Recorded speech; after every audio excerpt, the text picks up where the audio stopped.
For all those tuning in right now, this is the first launch of a full-stack D-3 rocket. T-minus 10 seconds. There we have it, 10 seconds until launch. 5, 4, 3, 2, 1. Ignition.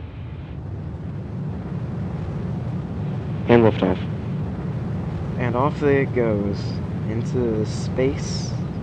Well, it'll be in space shortly, but you have to wait a little bit to get there. So this flight, its goal is just to collect data for the engineers to be able to make adjustments in the future.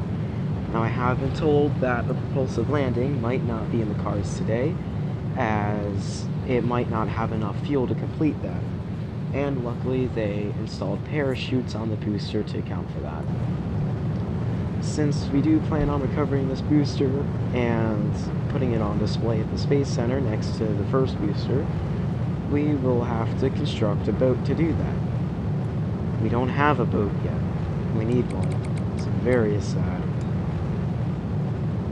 But let's look at the engines there. Oh, and never mind. But I'll tell you about the engines anyway.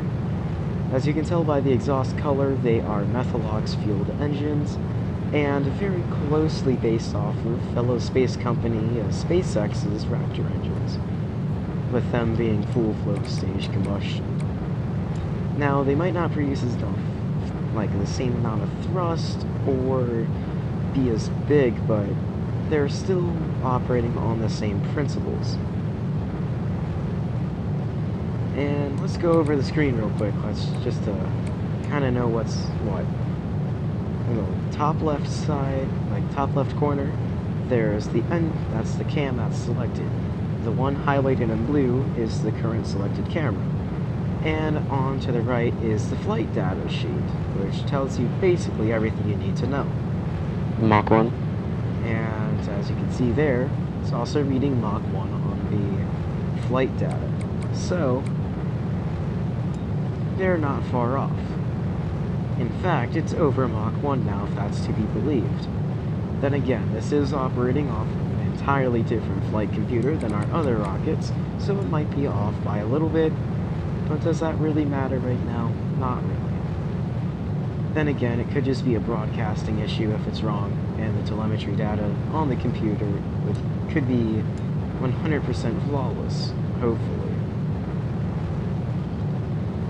Well, as you can see now, they are well into the gravity turn. Just start going sideways extremely fast, because at the end of the day, that's all you're doing in an orbit. Oh, there's the second stage engine. But back to orbits and stuff, so at the end of the day, you're just falling and moving sideways at the same speed. So you kind of just, fall in a circle. It's pretty cool. And coming up shortly, there will be an unscheduled engine cutoff.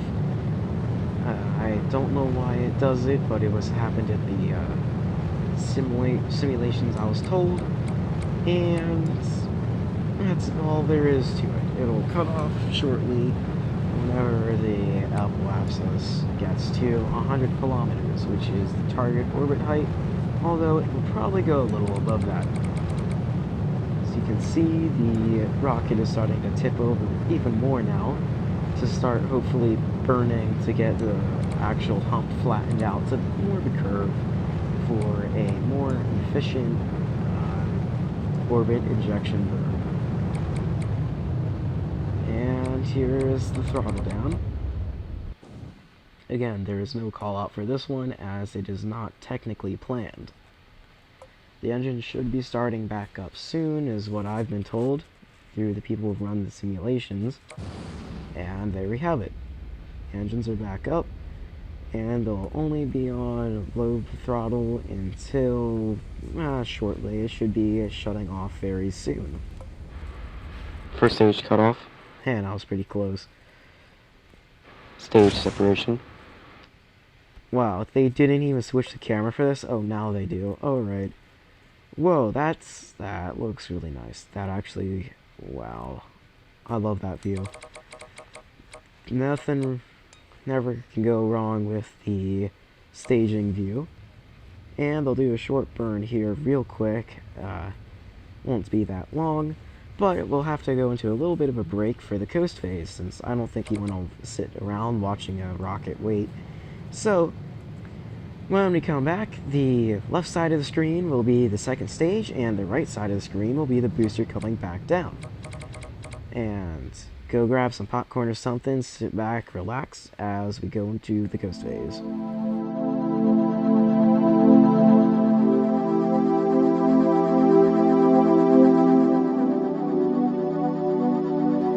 Oh hey, welcome back from the break. Hope you enjoyed it. Hope you got yourself some popcorn and some tea, or whatever you like to drink, as the second stage begins its burn. And the first stage will be returning back home. So, second stage burn will actually take way less time than the booster's return home. It's even gonna, be over before the booster can even think about sniffing the atmosphere, let alone re-entering. So, yeah, this flight so far has been going pretty great, but it still isn't complete. We still need to find out if it's gonna work.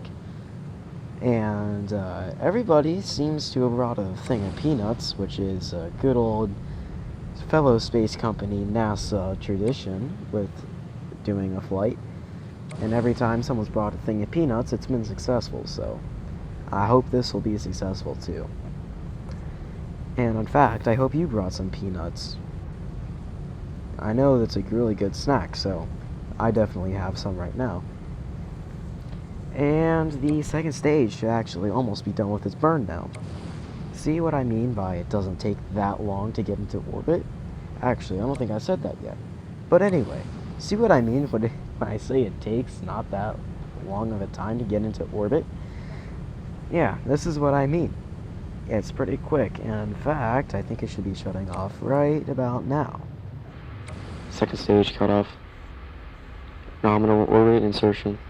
That last call out there was exactly what we wanted to hear. The second stage is successfully in orbit, and it has shed its fairings. Now you can see the outer reaches of space. And the feed has been cut off. Rest in peace, feed. But now we're just left with the booster and the screen back to its original format. You can see there is a barometer reading, and that is the air density with grams per cubic meter. You know that there's not a lot of air whenever it has to say grams per cubic meter. Okay. This is gonna take a while. I already know that. You probably know this too.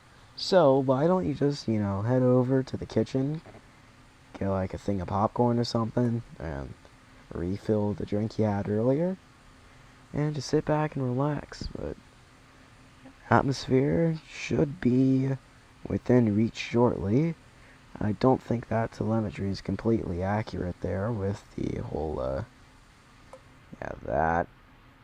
Now look at the barometer. We've re-entered the atmosphere. If you notice, it's slowly ticking away. Slowly getting more air. Of course, we want air. Air is delicious. Yeah, it's actually my favorite pastime is breathing. Hope yours is too. And yeah, re-entry heating won't be that big of an issue since it's not coming from orbit, but definitely some elements of it will be happening. As you can see by the beautiful red glow, and I assume that's why the engines just started up to help slow the craft down a little bit. But the atmosphere has done that plenty. And we can finally hear on the camera. You can hear that? That is the sound of wind. I know. It's been a while since we've heard wind. Oh, the barometer is finally reading in kilograms per meter squared. What a change. Still not a kilogram yet. That's sad. Alright. Well, now we can see the ocean. And that's where the landing site is at. And just like our suspicions once thought, we're gonna have to use parachutes. It was a last resort, but it looks like it's mandatory. And when I said we needed a boat to do this, yeah, I mean we need a boat to do this. This is out in the middle of the ocean. There's no getting this thing back. Hopefully we can get it back. I want it back so bad. Just, cool decoration for the Space Center. Yeah. If you're wondering why I'm having trouble Englishing right now, it's because this is live. Yes, this is very much live. That's why you can see a live chat. Definitely isn't a YouTube premiere. Don't know what you're talking about. This is a live stream, as you can tell. Definitely. And stuff gets a little, pressure with the live stream part. I bet the mission control staff felt that too. But anyway, getting closer down to the, I was about to say surface, but that's no surface, that's just the water. And there go the landing legs and parachute. And just a few more seconds yet, and we'll be down safely. I would not even listen to the whole flight data anymore. That looks very not right. But I don't know. Listen to what you want to listen to. So I can tell you, it's not going to take 13 minutes just to hit the ocean. It will be only a few seconds. And in fact, we're coming into just having hundreds of meters to go, instead of over 1,000. Very shortly, anyway, it'll be that way. So you can tell that it's not that way yet, but it will be very shortly, like I said, like 5 seconds ago. Yes, the things you come up to say whenever you're just running out of things to talk about while a rocket is falling down to the ocean. Guess we can talk about, what this rocket has accomplished. Well, it hasn't accomplished anything, as it's not yet technically in service. All it's shown is that it can actually, get into orbit. Hopefully this will replace the newest rocket and deliver space station parts into orbit and have them be assembled with ease. And we're actually getting really close to the water now. You can see it zooming in frame there, down in the bottom. I know, that was proper grammar right there. Delicious. Anyway, we're about to land in water instead of landing on land. Wow. Who knew water was a suitable landing site? Anyway, about to hear it splash down, call out, just to confirm that it hits the water. Splashdown. And there you have it. The big old rocket has splashed down in the ocean, awaiting recovery. And it'll probably be there until we remember about it again. And that will be doing it for this stream here. That was the complete test flight, and here's the underwater view. The engines are looking they're looking kind of soaked. But anyway, hope you enjoyed that flight, and we'll catch you on the next one. See you later.